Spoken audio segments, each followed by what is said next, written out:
Hey everyone, welcome to Tuhon and Son. I'm Ryan Gelinas. And I'm Philip Gelinas. You know, sometimes we record shows where me and Dad just talk about life, talk about things we like, but we also have to keep in mind that we are a martial arts program. We are based on a martial arts program. We pick Philip Gelinas' brain because he's a qualified person to talk about martial arts. You know, he has his experience, and I like to talk a little too much. So what we did this episode, we recorded an entire episode. I like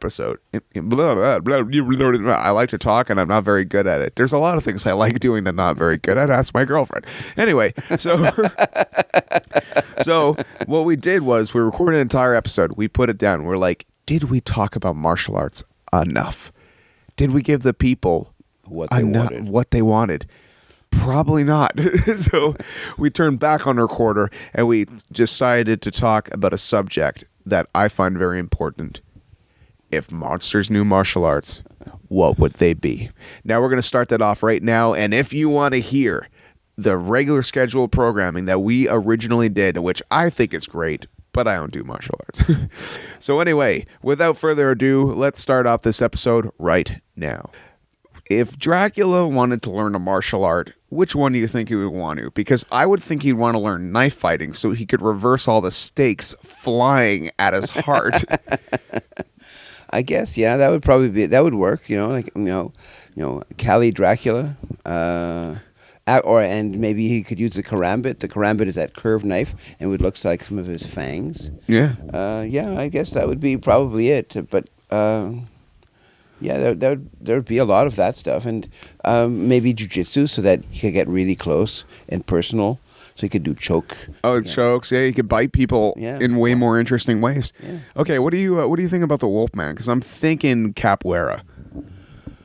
I'm picturing him being pretty agile. Because I think our Wolfman thing. I mean, the funny thing about the Wolfman was always like a bad guy, sort of good guy. He was a bad guy when he changed into a wolf, but he was mostly a good guy when he wasn't one.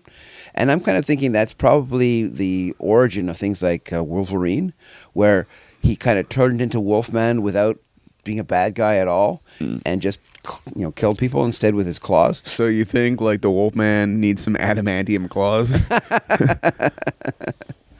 Okay. All right. So Wolfman, we're saying probably Brazilian Jiu Jitsu and capoeira. So the Wolfman is Brazilian, definitely. He needs to go Brazilian, especially with waxing. All right. Frankenstein, big, slow, but strong. I'm thinking judo. No, full contact karate too. Full contact karate? Yeah, because I mean, like when you look at guys like Dolph Lundgren and all these, I mean, like there are a lot of guys who practice Kyokushinkai, which is a full contact karate style, and they're like a lot of these guys, especially people from like Holland. These guys are huge. I mean, like Dolph Lundgren he wasn't Dutch, but there was a guy named Jan Bloeming, who was a judo guy actually. In the early days, one of the first non-Japanese judo champions was this guy named Anton Geesink, and he won the gold medal in the '64 Olympics. And the reason I know that is because a Canadian won the silver medal in a weight class below him.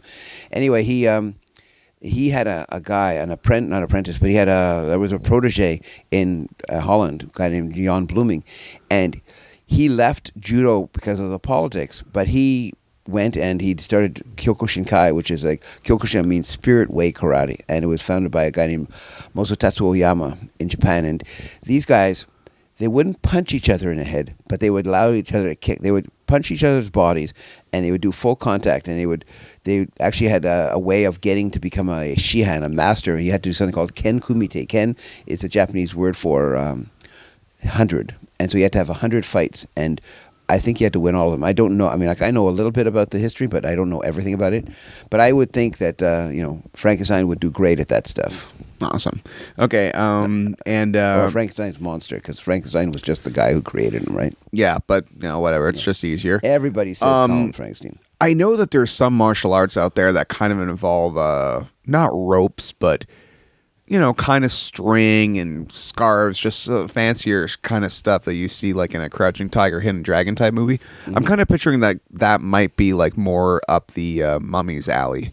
Yeah, I can bet you. Like, well, was there a martial art from the ancient Egyptian times? actually, yeah, there was. Well, it wasn't. It's not one that we recognize now. Okay. But actually, a friend of mine gave me a book called "Combat Arts of the Ancient Times," and in Egypt they had boxing, they had wrestling, and they had stick fighting. Oh, so mummy would kick some ass. Yeah, yeah. And so they had, and there was a lot of things that were, portrayed on, I guess, in hieroglyphics on the walls of various things. But of the mummy whooping ass. just he didn't tell any lies, but he liked stringing you along. Okay, let's move on to another one. Invisible Man is just cheap shots left and right. No, he's a ninja. Okay, and Creature from the Black Lagoon. Is there any martial arts that are practiced underwater? Well, there were arts that were practiced in water. Okay. There were a lot of arts that kind of a jiu-jitsu type things. When we look at historically look at stuff, we see a lot of these Japanese arts, and the samurai were always attributed as being like these very honorable guys that had to live in a very codified existence, whereas the ninjas would be the people who would live that existence but without the codification. I don't know how true that is, but the samurai would have different things. They would have to, if I'm sure if they were there was an awful lot of water in their area and they had to do a lot of fording of water, they would have to learn how to fight there. The whole thing is most of those arts that are coming out now, things like silat, that's from Indonesia. There's hundreds of islands in Indonesia, and they're from southern Philippines. I mean, there are 7,100 islands in the Philippines, so it would say that everybody's pretty familiar with things that happen in the water. As a matter of fact, Magellan, that great explorer, died in 1521 in the Philippines in the water. I mean, it was in the shallows. So the idea of learning how to fight in that environment was very, very big deal in that area. Interesting. And just to square off with Dracula, because we kind of rushed through when we didn't realize this conversation would get this interesting. Dracula, the folklore of Dracula is that he was called Count Blood or something, and he was like a war. Well, he was Vlad. He was Vlad the Impaler. Yeah, Vlad the Impaler. So what kind of martial arts would involve, people getting killed on long sticks? Yeah, yeah. But what kind of martial arts do they fight with, like, sticks? Sticks that long, like spears. Well, they wouldn't. Actually, his thing was he would capture people and then impale them on these long posts. Yeah. As people would come into his country, there's these people that'd be dead, of course. But anyway, his thing wasn't so much to kill people. One of the big things that he actually was from the area that Attila the Hun was very popular. He was that was Romania. But Transylvania is part of that, but a little bit west of there, that's where Hungary is now, and that was where Attila the Hun was. And Attila the Hun, I mean, I know they didn't impale people on posts, but when you start realizing that an awful lot of your success as a battle person was based on the reputation that you had. Genghis Khan, the same thing. You knew that if you fought Genghis Khan, I mean, he wasn't like one of those guys who went, okay, I fought you and you lost. He said, no, you give up now, and okay, or you fight me and we kill everybody. And so you just realize that that's what happened. But so that was a very big deal for them. I'm not missing any monsters from the old days, am I? I don't know. I don't think so. Well, the thing is, nowadays, Hunchback of Notre Dame. How would he fight? He got terrible posture. Yeah, probably Brazilian Jiu Jitsu. I was about to say that because everybody who does Brazilian Jiu Jitsu, they walk around like they're a freaking hunchback. And he'd probably whip some serious ass because they'd be trying to get their arms around him for an arm bar. And he's got a couple of inches on them just to reach around him, right? Oh, that's amazing. All right, so that concludes our little discussion about monsters versus martial arts. And okay, sweet. Now for our regular scheduled programming. Everyone who came by, Happy Halloween. Everybody who came by to just hear about martial arts, that was it, okay? The rest of it, we're talking about personal stuff. You like the way me and Dad gab? Proceed with caution.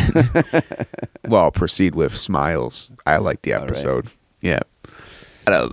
it's the time to beat the crap out of cancer. Beat the crap out of cancer, happening at Combat Arts in Mississauga, Ontario on November 7th. This is, how many years have they been doing this, Dad? This is the 6th year. This is a 6th year. That's a lot of beating. So anyhow, if you want to come down and support the cause, it is, if you, like Dad said, or blah.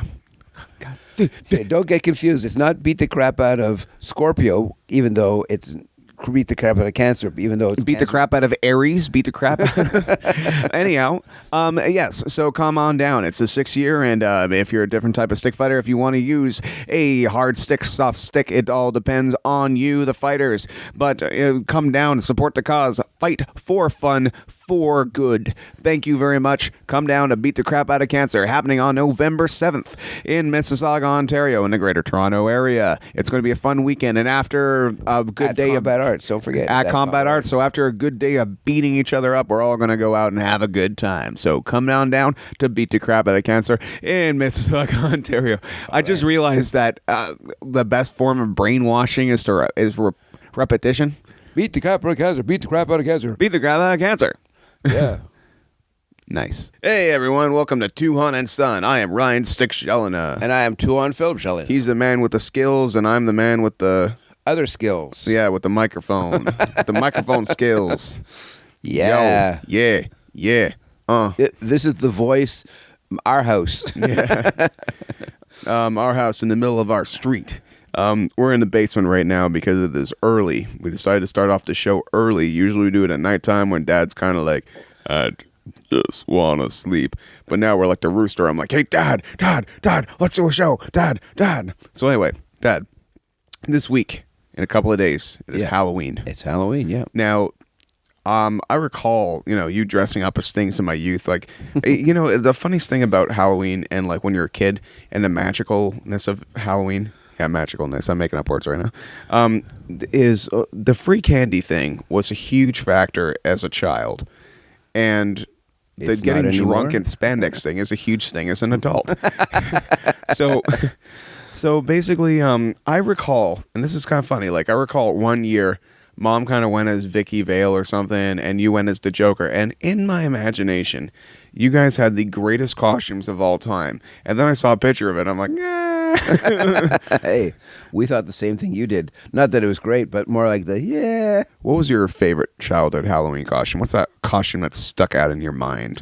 Well, actually, when I was about 5 years old, I thought the greatest thing in the world would be to be Prince Charming. And the reason I wanted to be Prince Charming is because Prince Charming got to go and rescue people. That's been a recurring thing. I think maybe it had an effect to my pursuit of martial arts, but I don't really want to psychoanalyze myself. But my mom bought me this, what I thought was a marvelous Prince Charming suit, which is like, it had a hat and a cape, probably nothing else. But at 5 years old, you really can fill in the blanks with your own imagination much better than, nowadays, of course, you don't need to fill in the blanks because you can go. I go to Costco and I see a rack of these most amazing costumes, right, for $4. Yeah.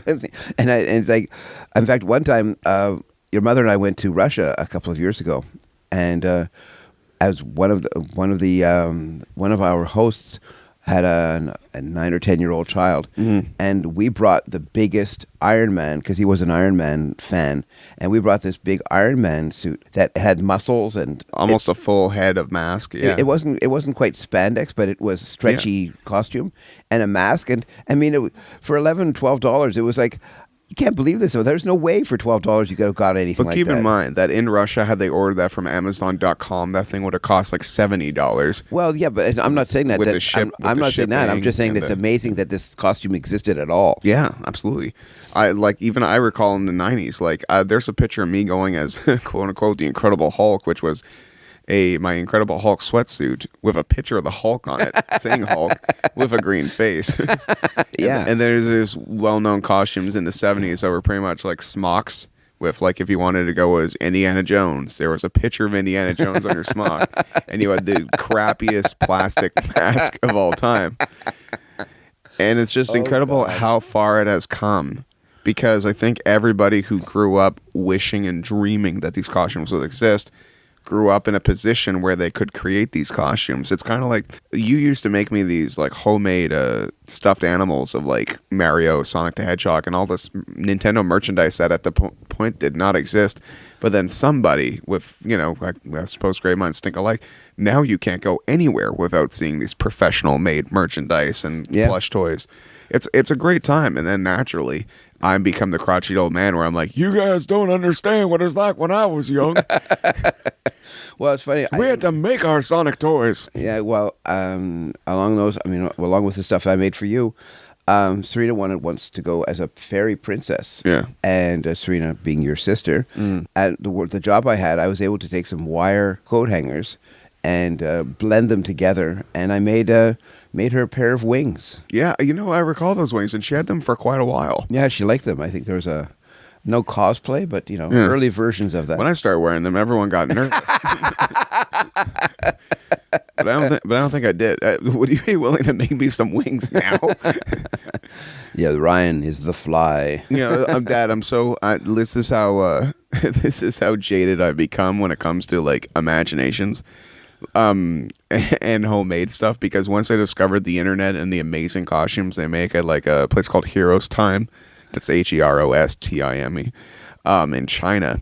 Like Jason and I, for our birthday party superhero business, we just started ordering those because once we ordered one of these suits, like I ordered a Green Ranger Power Ranger suit. It's a suit I've always wanted, and I put it on and I'm just like, wow, this did not take 50 hours to make. This is great. But I'm going to interject here. I mean, one of the things that parents making costumes for their kids actually helped in those days was that you would have the kid would be because there. of the smocks and the mask. That was transitional. Everything homemade was phenomenal. When you would take a cardboard box and you would turn it into a deck of cards or a cube, a die, and you'd write. The parent would be there for hours and hours making this absolutely perfect suit or some kind of costume for the kid, and there was a lot of bonding involved. And I mean now.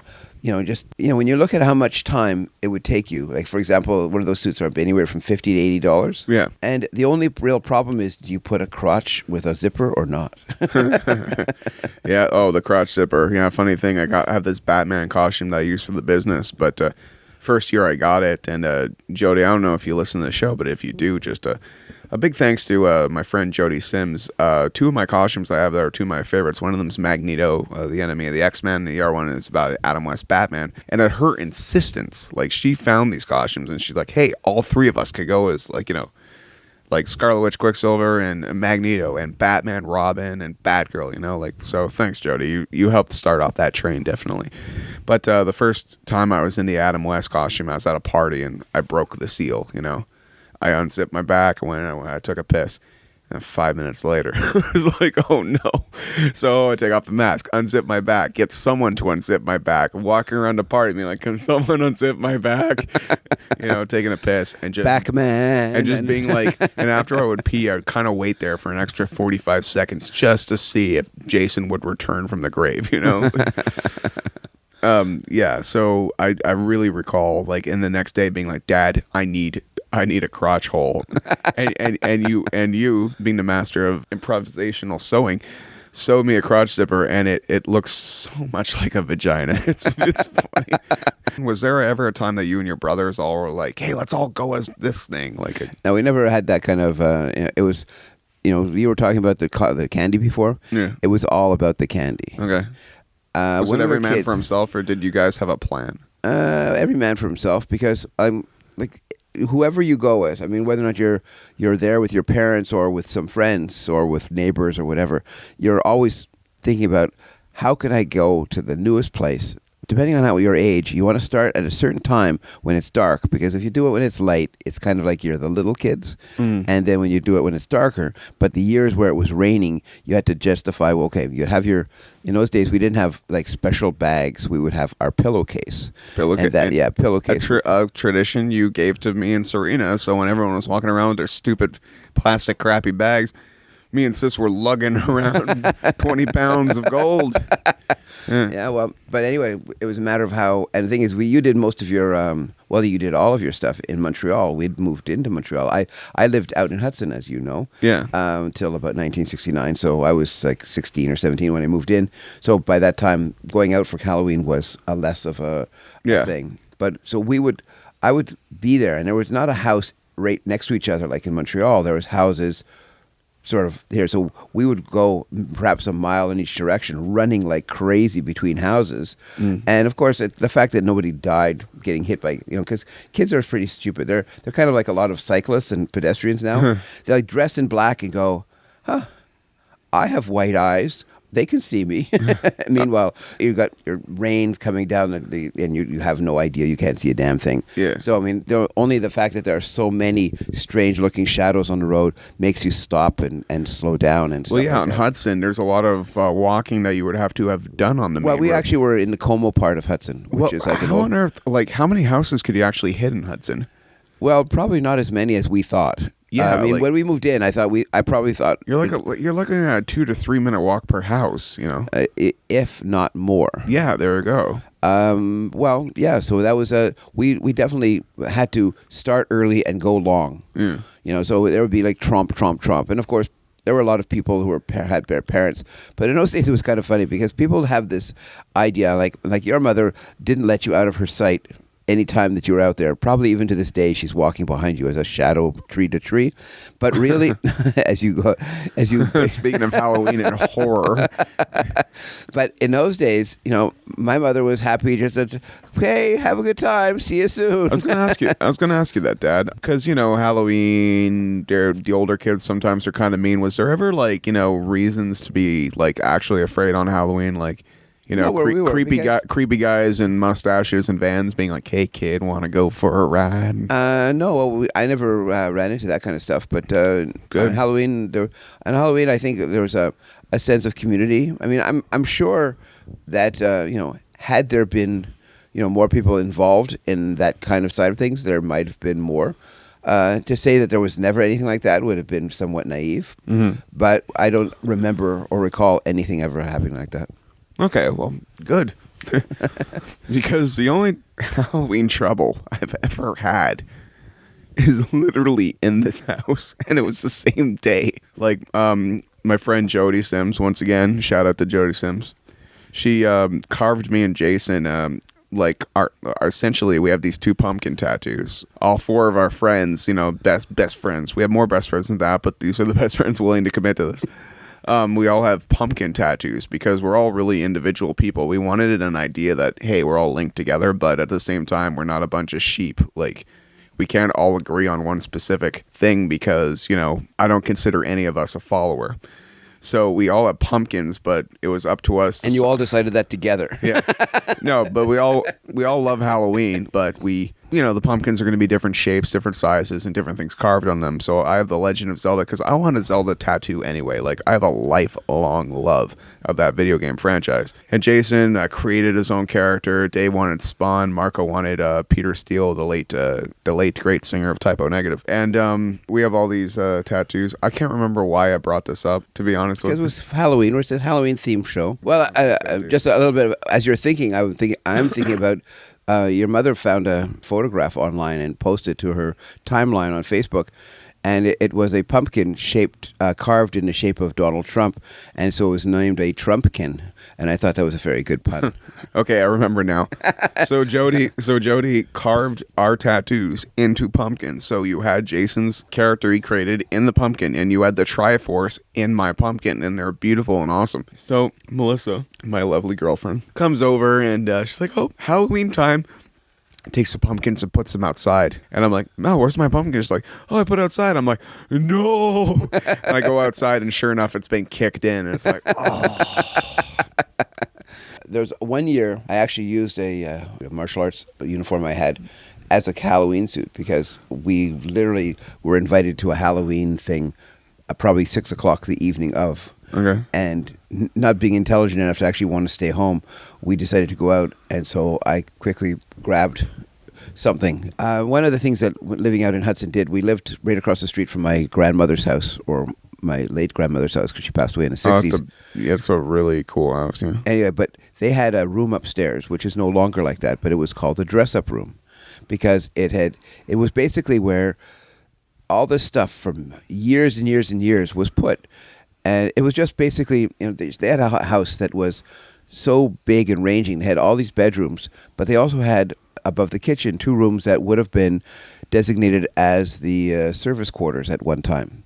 They were not very big rooms, but they were rooms. Anyway, so there was all this stuff, and we would go in there, and there was my grandfather's military uniforms and maybe his relative. It was just You stuff you kept that uniform. I put it on a couple of times when I was 10. Yeah, He was a small guy. yeah, and yeah. Were people small back then, or was he just short? I think he was just short. Okay. Or compact, as they would say. Okay. So let's wrap this up with now that we talked about Halloween, we talked about some experiences. What are you afraid of, Dad? I'm not afraid of getting older, but I'm starting to respect that negative thing quite a bit because I guess I'm afraid of getting so old that I can't really move anymore. And it's kind of frightening because, you develop like chronic things in your body, like pains that never seem to ever go away. And, they just muscle pull that may have happened years ago. Like years ago I was at a seminar and some guy threw me and didn't let me fall to the ground properly. What he did is he kind of threw me, and just before I hit the ground, he lifted me up. So my knee got stretched out. I tore a ligament. Nowadays, I walk along and my knee will get kind of locked a bit, so I'll have to shake it, and I'll hear this as my knee goes back into line. And I realize that that's probably not going to get any better. It's going to get worse. And one day, I'm not going to be able to do that. Just when I go clunk, clunk, clunk, I go clunk, clunk, clunk, clunk, snap, and break. And we go, oh gosh, what have I done? So, as I said, it's not really fear, but it's real. You have to start respecting your body a bit, even though you don't want to. I have an answer for my own question. Okay, what are you afraid of? Are you afraid of the dark? I'm a hypochondriac, so everything. Well, to a certain extent, I'm not as much anymore, but yeah, in my younger days, I was a little bit of a hypochondriac. All right, Dad. Well, I think it's about time we wrap this up. All right. I don't know. Do you? Is there any other Halloween stuff you can think of? Well, we've been invited to a Halloween party this weekend. Oh, and you're going back to Hudson, where it all began. Yeah, as a matter of fact, we're going to. My cousin Helen has invited us to a Halloween party at Riversmead, the house that was built by, I can't remember how many greats, but our great back in 1848. Or 1845, it was built there. Wow. By one of my ancestors who was a riverboat captain for the Ottawa River Navigation Company. Well, he did a good job because the house is still standing. It is. And, and it's funny because there were certain, the one weird thing, I guess was a little segue, there were a lot of things in those days. We actually had ghost stories, and that was the big thing. The big thing was ghost stories because they kind of made this one ghost story happen around the same time as Halloween. And this is actually a good segue. I just realized that, this is it. And we would, of course, the ghost story would be adjusted depending on who was listening to appeal to our sense of squeamishness or our level of gullibility. And we were told that there was this guy that he'd been, there was another house just 2 houses down from mine that was called Greenwood. And that had been built even earlier than Riversmead. Riversmead was the name of my grandfather's house. And this Greenwood, it's still there, and it's actually now a museum. It's the oldest house in that area. And we were told that, it's funny because I can't even remember the name of the guy anymore. It's, I think, oh, no, it's not him. Anyway, so I will remember later. But anyway, so we were told that this guy's, was crazy, and he was chained in the attic of Greenwood. And then one day, early November, which is sort of around Halloween, because they couldn't put it on Halloween, because then everybody would go, that's just a sucker story. So they would say, and he escaped to the woods above Riversmead, because Riversmead was sort of, in the older days, it used to be a farm. There used to be about 300 acres, and it had apple orchards, and he would, because he was familiar with the place, he escaped from the attic at Greenwood and ran across and up into the woods and was found there dead. And of course, every time we would do it, and the local graveyard. They're like a cemetery. It was a graveyard. It wasn't really a cemetery. A cemetery is kind of like a ubiquitous thing. The graveyard was right next to the St. Mary's Church, which was just down the street from us. And I'm not a very gullible guy about no, you're quite a buzzkill when it comes to it, actually. Yeah, but me and Mom are totally into it, and you're like Mulder, and no, we're Mulder, and you're like Scully. It's like, hey, thanks, Scully. Anyway, what happened? But I would go to Boy Scouts at the St. Mary's Church Hall, which is on the other side of the church. I would go there on like Thursday nights, and I would walk back, and then I'd be overwhelmed by not the belief in ghosts, but the fact that there might be one there right now. Okay. Because my grandparents were buried in that graveyard. It was a very small graveyard, and now they're letting people, for example, now if people are cremated, they can put an urn there. But nowadays, you can't bury a full body in a casket there anymore because there's just no room. But you would get motivated to run. So you'd be running past there and past the other house where the other guy escaped and ran up to the woods, and then you get home. So and then right across the house from us, there was a mausoleum, which is a place called the first guy the guy who built Greenwood, a guy named Peter Francis de la Denia, another relative of ours. He was buried there with his wife, right across the street from our house. So you have to go through this, and in the fall, it was, the thing, overcast trees. There were no lights on the road. So you had to imagine all the lights that were there were from the houses themselves. So if there was a house that was unoccupied, it was not lit. So you'd walk down, and then you'd find yourself, running like crazy. Because if you start projecting all these things that possibly could happen. I mean, there might be werewolves. And if there were werewolves, then there'd be wolves and dogs and, just anything you could imagine, because your imagination is a wonderful thing to waste. And it's amazing because you'd sort of imagine all of this stuff because, as a young kid, you go, you weren't sitting there going, oh, God, I'm worried about this. But then, as it's a dark night, things like that kind of, you start considering them. So Nowadays, children are scared of pedophiles dressed as ghosts. All right. Well, considering I just made it funny, I think it's a good time to finish. All right. Usually like going off on a high end and be like, whoa, happy Halloween. All right, Dad. Yes. In your youth, last question. In your youth, with your martial arts gear, if you could fight any one of the Silver Scream monsters, being Dracula, Frankenstein, Wolfman, the Mummy, or the Creature from the Black Lagoon, which one would you bring up the fist for? I guess which Wolfman. Which one? Prince Charming would fight the Wolfman? That seems fitting. All right. For everyone listening to Tuhon and Son, we wish you all a happy Halloween. Have a nice haunting evening weekend. I am Brian Sticks Gelina. And I am Philip Tuhon Gelina. Be safe, be good, and come to Gamma 514-281-9928 MontrealMartialArts.com. And if you're the Wolfman, Phil Gelina challenges you and him in our ring with our freshly tiled ceiling. Right, and a cape and a hat. All right, bye. Bye-bye.